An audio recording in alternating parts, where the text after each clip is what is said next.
Speaking of someone we lost, you paid a lot of homage to Virgil Abloh Yeah, man. on this project. Can you speak on your relationship with him and why that was so important?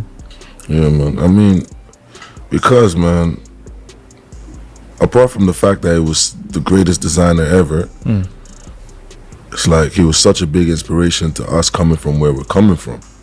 You know what I mean? Because when you see a brand like let's not even go from Pyrex and stuff, right? And then to Off-White and stuff like that. You know what I mean? It's like, and then you see the name behind it is a name called Virgil Abloh. It's like that does something to us coming from where we're coming from, because it's like, damn, like, and then you see the nigga and then he looks like that. Speaking of something.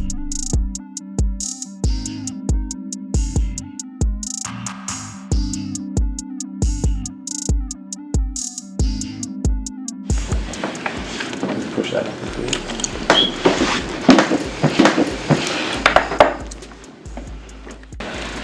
I think they're having a conversation, which is the first and foremost most important part, you know.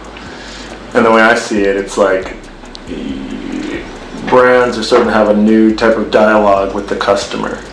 You know, the customer, the public in general, has a lot more knowledge. They're a lot more discerning. So, you know, being a designer now means something different than being a designer in the previous sort of generation. And I think what makes room for large opportunity is that there's new space for new dialogue. I think there's new room, you know, there's a new, to me, you know, there's a new space to be defined. That's the best way.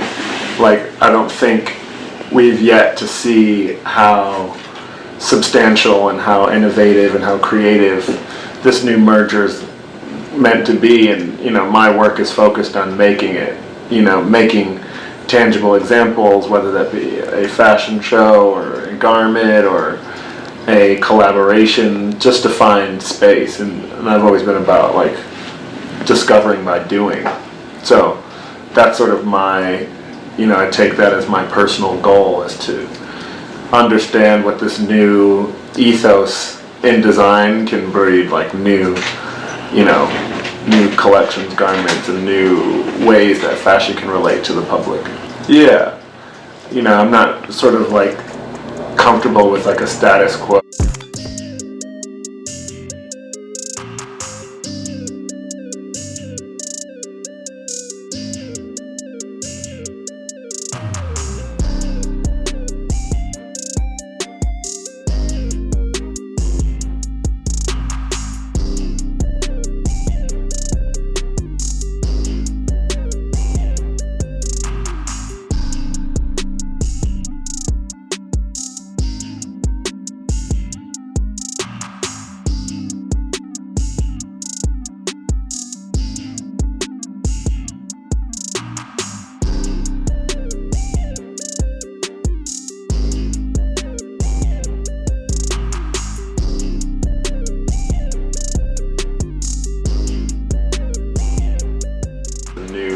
Ways that fashion can relate to the public.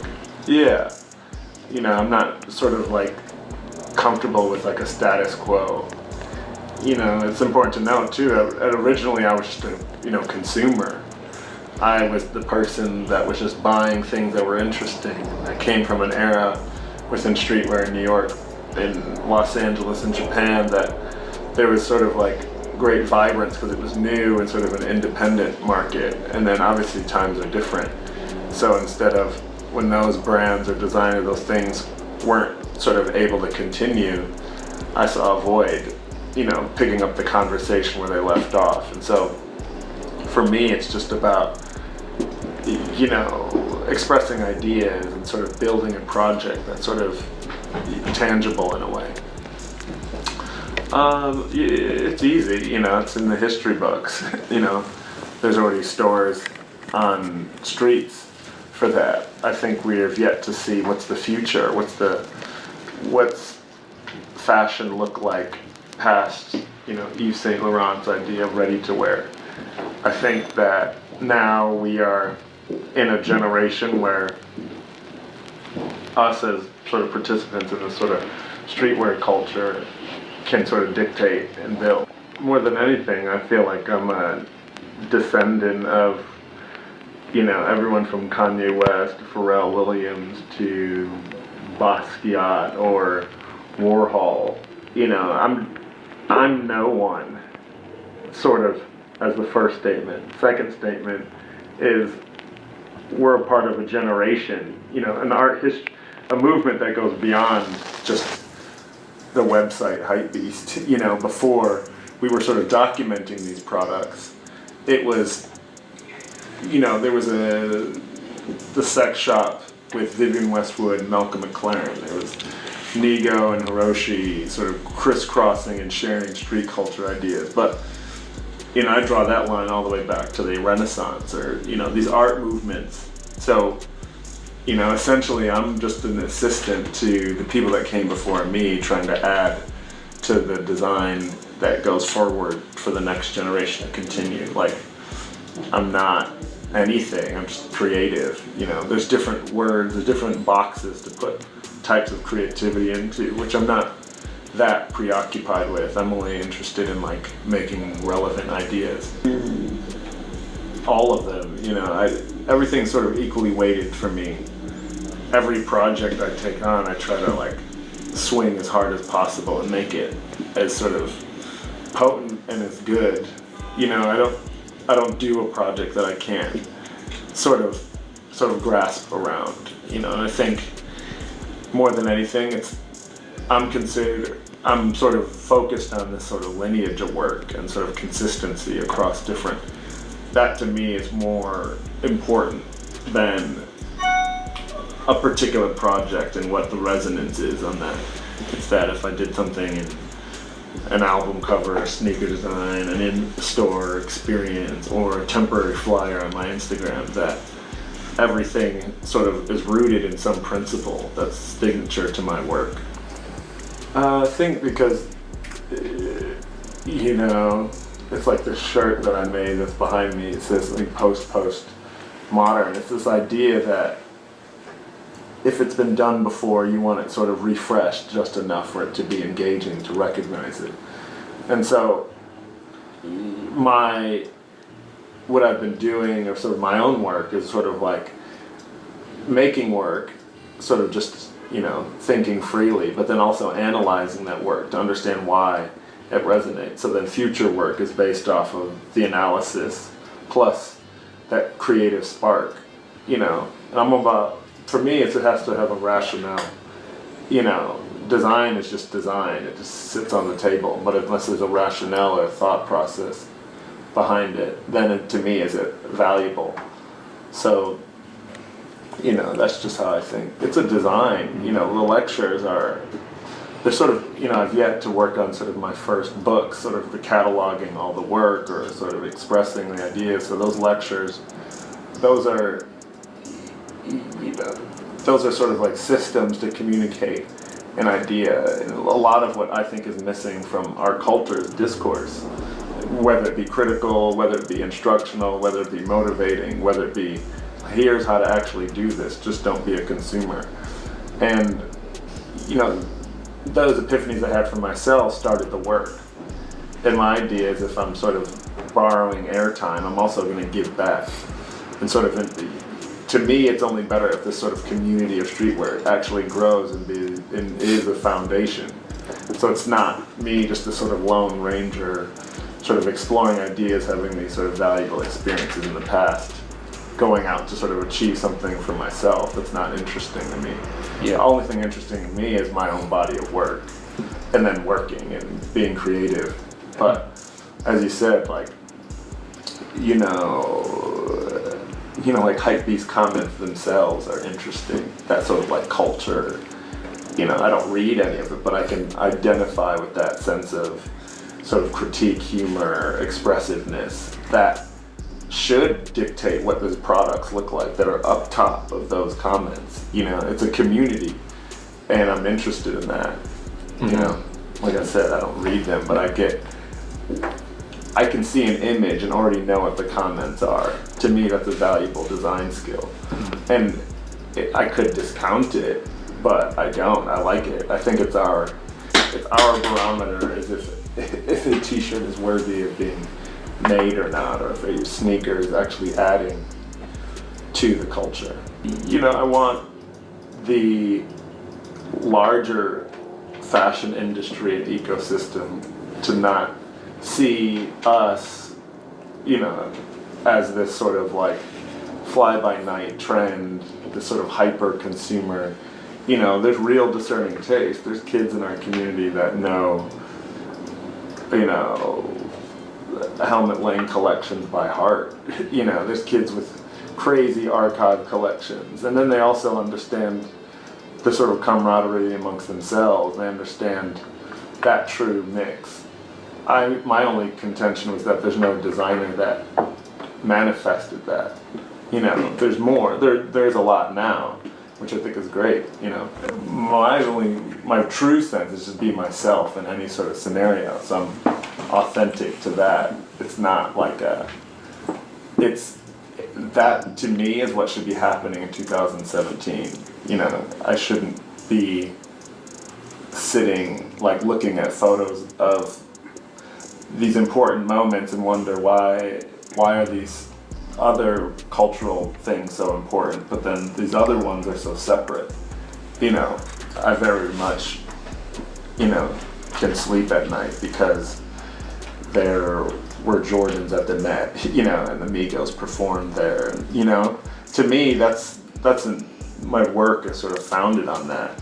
It's like no longer being the peanut gallery or staring with your friends like, man, so-and-so should have won this VMA or something. It's like, wait, let me get off the couch, make something, and sort of put those two things on the table so that kids can rejoice in feeling like, oh, this institution is recognizing what's happening in the street. Oh, it's me, you know, same 17-year-old version of myself, skating, listening to rap music and Nirvana and Guns N' Roses. You know, I'm just older, and I've made a profession out of it. You know, it's not, on one hand, it's not work by any means. I'm still like just being free-form creative, but it's my life, you know, it's my creative expression.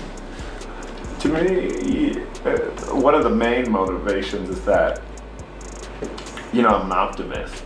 You know, I'm into humanity more than like the cool sneakers or something, but design has that ability to transform and use both those tools. You know, I sit around and I think, wait, like my interactions with people are not rooted in sort of prejudice against like race, age, color, religion, you know, sexuality, but a lot of people feel that way, you know, and my project embedded, like, I would say at the core is like humanity and education.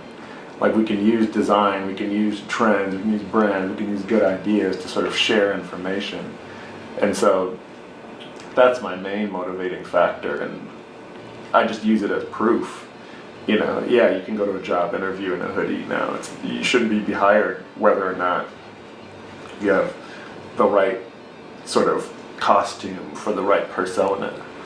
But maybe things are more relevant now that speak to, you know, it's all about personal expression. You know, these clothes are just tools to sort of make a collage about yourself so that people can sort of understand what you know. Zero stress, and it's just my phone.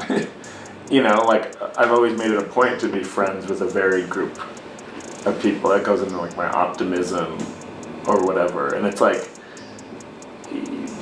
it was just a design conversation. Make something that was valuable. Like all these words that I'm saying, you know, like I'm a very big sort of advocate that you can take these words and put them into a product.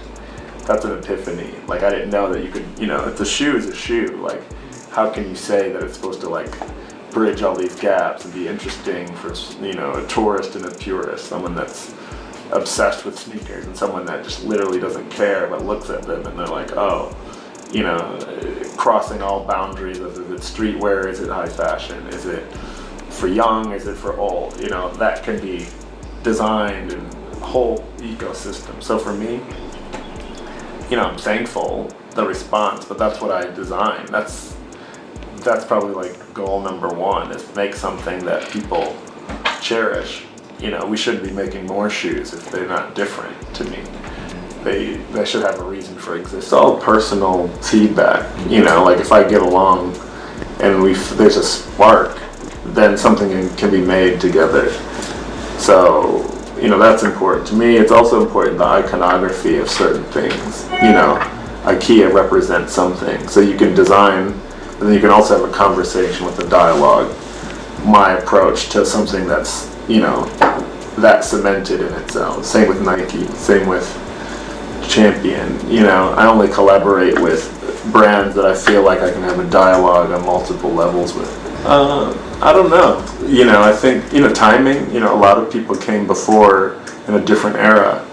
You know, this current era, there's a lot more freedom, you know. Kids on the Instagram are photoshopping checks backwards and things. So it's just culture's moving. That's all. It's been like that since before now. You know, we're not the only ones to discover this. And I think for me, it was, there's sort of two tones to sort of like this pillar of design, which is sort of like, again, the postmodern. Let's just change it because we've never seen it and it makes it interesting.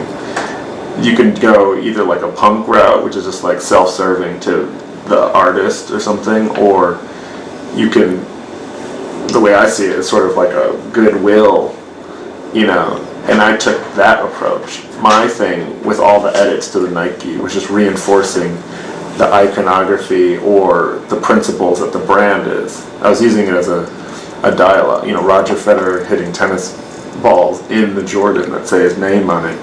It's like, you know, to me, like when Jordan is getting kicked out of the league because it's just a style choice that's against the rules, or, you know, Andre Agassi is wearing like street clothes. And it's the fact you have to me, it was like a conscious, like, hey, I'm just turning the wheel back and forth. But the point is to underline Nike innovation. What is important to that brand? Me as an outside designer, I can choose to exalt or put down. And the idea was to exalt it onto a level and find new space. So in the end, there wasn't any editing of my proposal. Mm-hmm.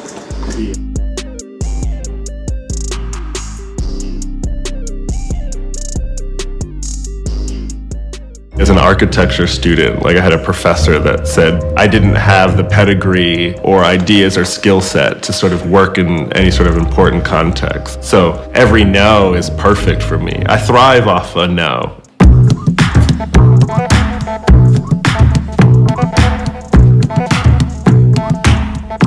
Off-White is sort of my resume and mood board for an actual idea that I have for like the modern luxury brand. It's almost like a laboratory.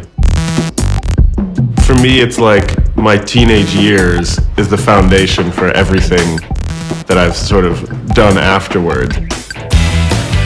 I was just like an average sort of suburban kid that was skateboarding, listening to Nirvana, Beastie Boys, rap, Wu-Tang. Like you say the music, you can think of a look. And so as I started thinking about clothing, I was always like drawn to what my initial interest was, and that was t-shirts.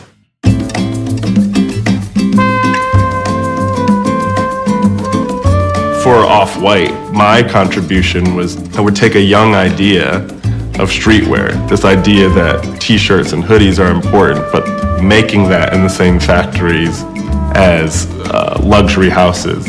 So that's why we're in Italy. This is men's team working on pre-collection next season. Shoes are happening in the back. This is women's room. I just moved to this newer space because the concept is growing. How's it going? New office. It's nice in here. But I have no desk in the world. I travel probably like 320 days a year, 8 flights a week. Chicago, Frankfurt, Milan, London, Berlin, Stockholm, Rotterdam, Amsterdam, Vegas, and LA. It's a lot. I work on the street, literally, like phone in hand. I feel like Off-White might be one of the truly first sort of like luxury brands that's been just built from social media. It behaves in this sort of hybrid in between a traditional system and a new system, as in streetwear, that clothes just come out at different times, they're posted on Instagram, and consumers can buy them. And I'm interested in that hybrid in between them both. You know, I'm directly pointed at this generation that hasn't been messaged luxury to yet. As an off-white sort of look, you know, I'm looking to put this with like a t-shirt and jeans, perhaps. This millennial young person, they love to covet things. They're sort of waiting for a designer that's sort of face to them. I want to make a modern version of her wedding dress. I like this, you know, I like seeing the shoulder. I love this idea that Off-White can go from like a study on graphic t-shirts all the way to a wedding dress under this sort of muse that I've dictated for the season. This current collection that I'm developing, choosing Princess Diana as the muse, is sort of this resonance. It's super like young Diana. Yeah, I couldn't be happier. It looks like the sketch. Can you walk? This is always what I wanted to do, you know, and no one does it. A couture meets street, but people say it all the time. I've had the fortunate ability to sort of craft my own path. You know, people ask me all the time, do you feel some sense of like achievement or fulfillment? And the answer is zero. There's no feedback loop that's like, yes. I'm only interested in like making new things. Like getting to this place of the next idea. I think bell bottoms are gonna come back because everyone has in their closet skinny jeans, boyfriend jeans. I also like for women, let's buy Dickies. Girls in Dickies pants, cropped.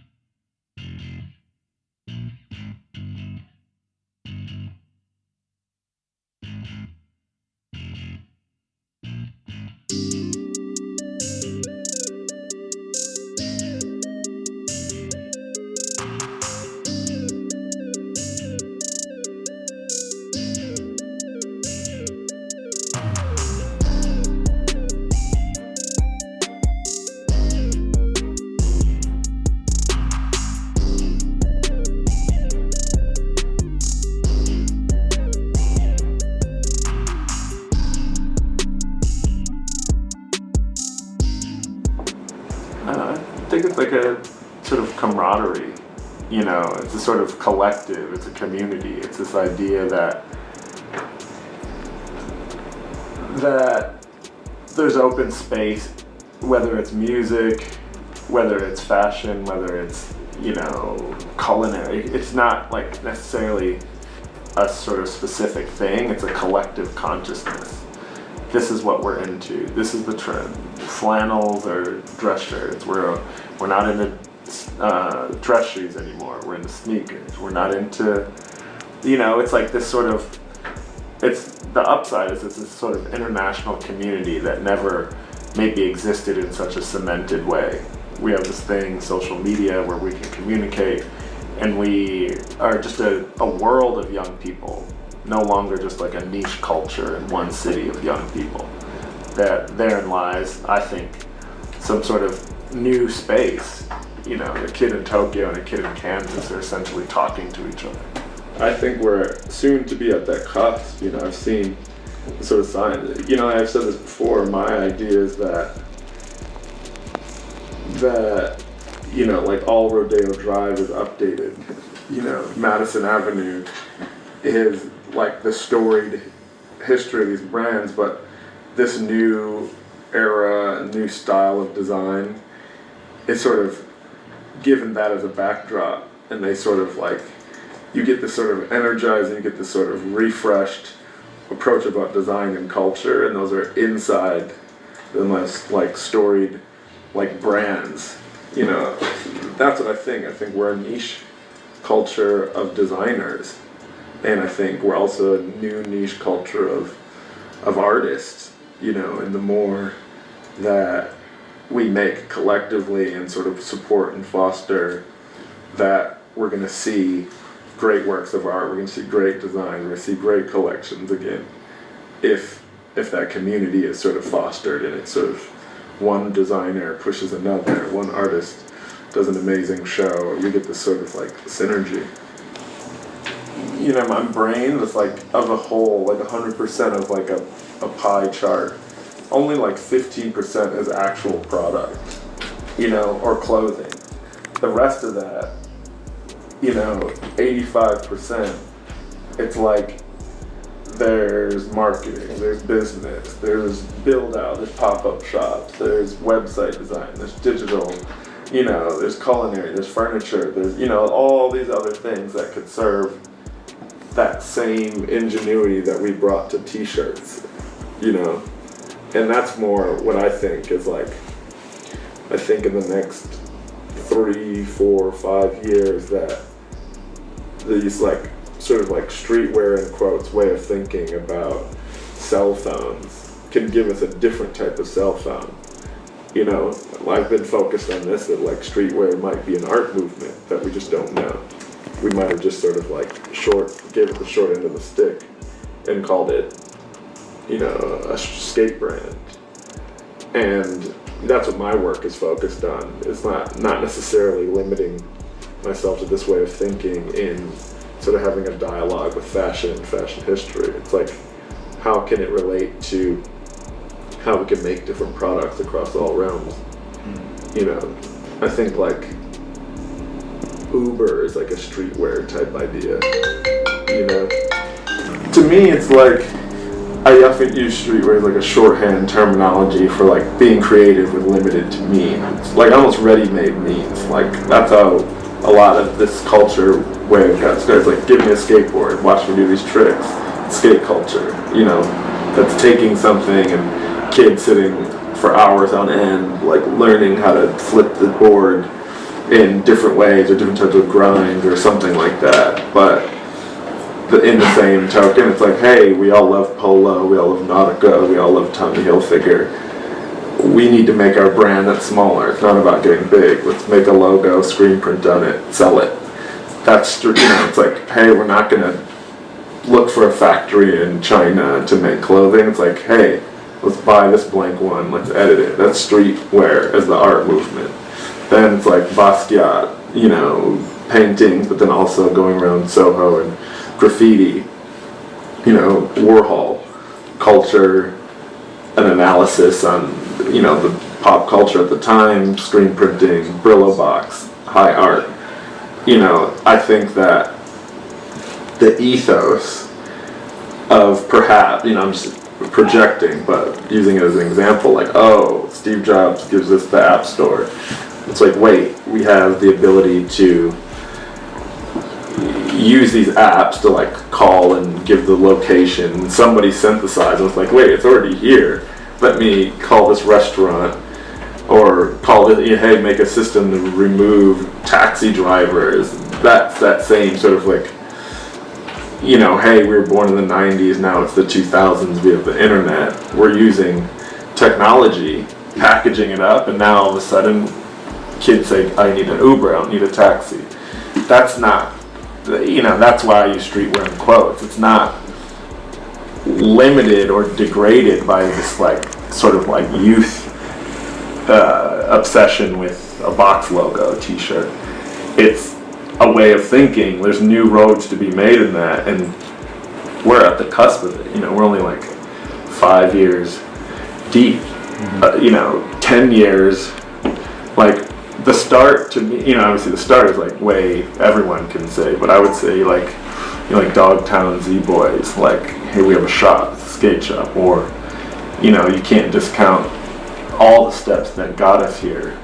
You know, Nigo developing Bait to be a luxury brand, and, you know, Nom de Guerre, Prohibit, you know, what was happening in New York, you know, the list goes on, but that's my sort of, my ambition is to sort of project that in the next 10 years as something that's like, oh wow, he came from this school of thought, this is where he was, you know, thinking, but now we have gallery shows and you know, XYZ, and there's these things that came from this sort of, you know, same sort of ethos and culture. Somebody just take a pen and just draw the line 16 times and be like, oh. And then to me it's about confidence in the movement, and then it can go further. All right, I got a jet.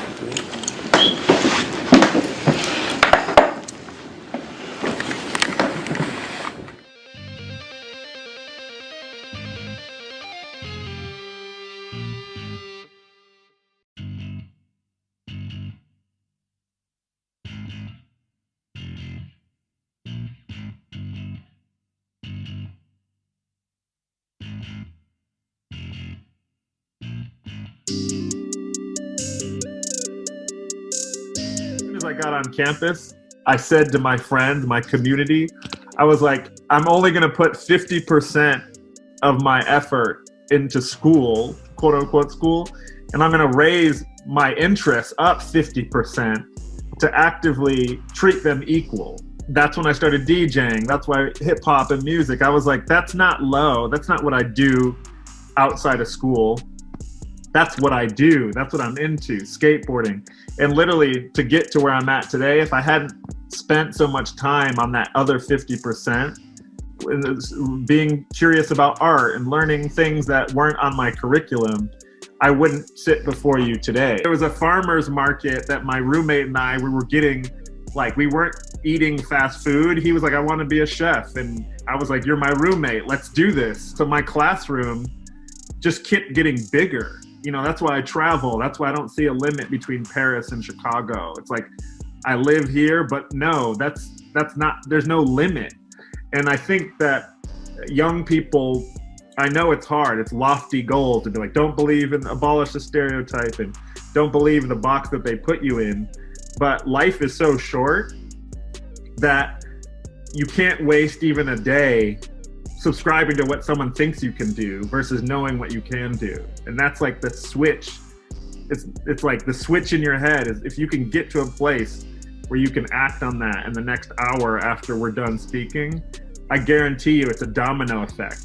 Everything just starts like, sort of like, you know, obliterating itself away. It's this, like I'm designing this candle, right? Or like the student or the classroom is this. Like, if I put this candle in an all-white gallery space, it looks like a piece of art. If I put it on like in a garage, it looks like a piece of trash.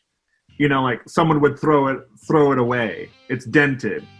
And I think I often use this analogy in design. I could either design the candle and spend a lot of time like telling you about the candle, or I could just design the room and that it sits. I think one of the greatest lessons that I've learned in building sort of like my sort of career path in like streetwear or fashion is, in an ironic way, is like being very concise. You know, I think because your life, especially like a young life, it's like absorbed by like things that you've been into like very passionately. And then, you know, when you start a brand, you can often try to like whip them all together to make one big story, but it surprisingly takes less for a brand concept.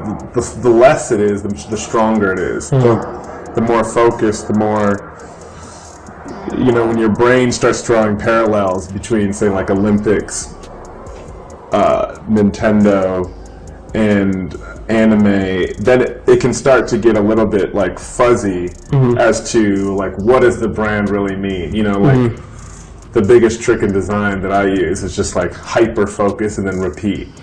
You know, make one thing and then it's like a template.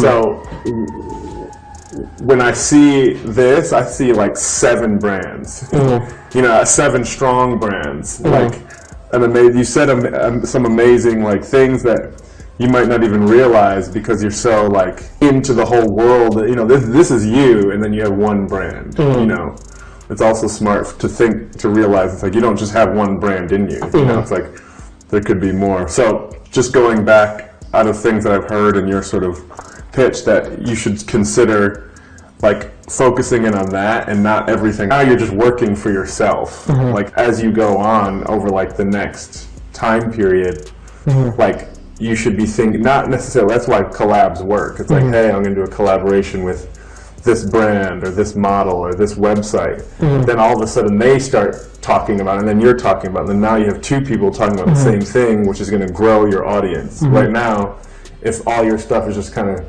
going to your audience, it's sort of insular. I'm going to fold it. They all just go to the background, and you pull in certain things. But it's like this year, like when you talk about your brand, I should only know this. It's a construct. You know, it's not. It's a way. Your brand stands for this. That way, you can always go into Canada. You can always go into like a sort of military nuance thing, but it's always related to this sort of global concept. Like one of the best pieces of advice that I have in like my career is being able to love something and then like throw it in the trash. And ways to do that within just what you're focusing on. Like your end goal might just be like, oh, let me just make the collection and put it up on my site. But I think you should set a goal of having an editorial feature on Hypebeast or selling it at Hypebeast on their site. You know, like finding local ways, you know, finding a rapper locally and being like, hey, I'm going to do your whole tour. It's going to be this. And then you post it on your Instagram and I'll give you all the clothes that you need and I'll do your merch. You know, like that way you're working on your brand, but it's also like an outlet for someone else to like speak about it as well. That's how you can like grow the concept.